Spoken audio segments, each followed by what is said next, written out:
The internet was supposed to bring us together, to connect us across borders, cultures, and ideologies. But instead, it's tearing us apart. From echo chambers to online mobs, the digital world is creating tribes that are more divided than ever. In this video, we'll explore how the internet is fueling polarization, why it's happening, and what we can do to bridge the divide. Let's dive in.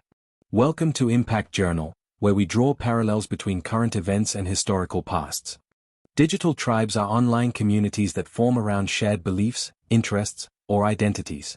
They can be based on anything: politics, hobbies, fandoms, or even conspiracy theories. But here's the problem: these tribes often exist in echo chambers, where members only interact with like-minded people. A study by MIT found that 64% of people join online groups that align with their existing beliefs, and 70% rarely encounter opposing views. This creates a feedback loop where ideas are amplified, and dissent is silenced. The result? A fragmented society where understanding and compromise become almost impossible. At the heart of this division are algorithms. Social media platforms like Facebook, Twitter, and YouTube use algorithms to keep you engaged, and they found that controversy and outrage work best. Here's how it works. Algorithms prioritize content that sparks strong emotions, like anger or fear. A study by Nature found that false news stories are 70% more likely to be shared than true ones. They create filter bubbles, where you only see content that aligns with your beliefs.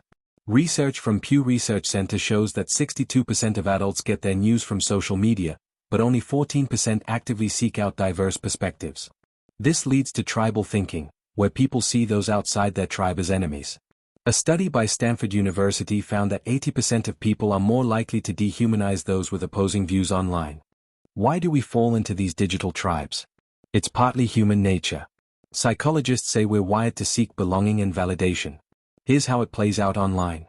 1. Identity reinforcement. We join groups that reinforce our sense of self. A study by Harvard University found that 75% of people feel more connected to their online tribes than their real-life communities. 2. Confirmation bias.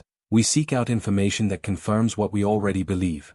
Research from University College London shows that people spend 60% more time on content that aligns with their views.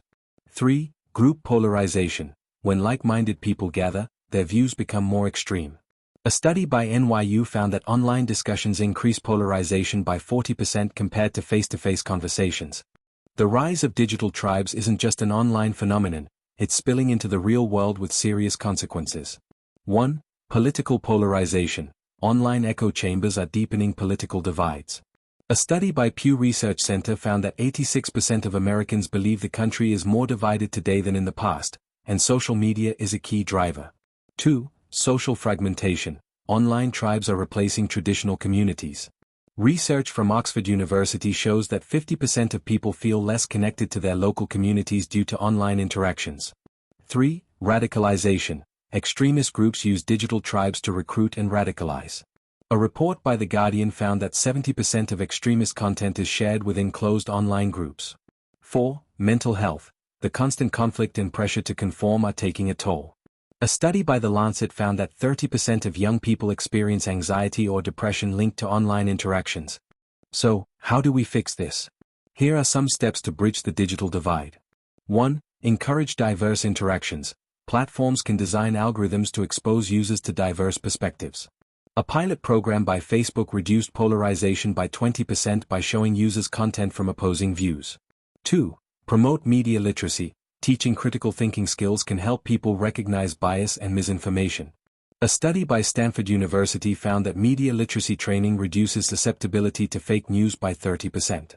3. Foster empathy. Encouraging face-to-face interactions and storytelling can humanize opposing views. Research from Harvard shows that empathy-building exercises reduce prejudice by 40%. 4. Regulate platforms. Governments and tech companies can work together to reduce harmful content. The EU's Digital Services Act is a step in this direction, aiming to hold platforms accountable for divisive content. The internet has the power to connect us, but it's up to us to use it wisely. By understanding the rise of digital tribes, we can take steps to bridge the divide and create a more united world. What do you think?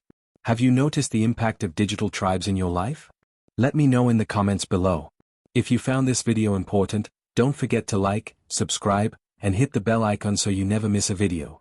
Thanks for watching, and I'll see you in the next one.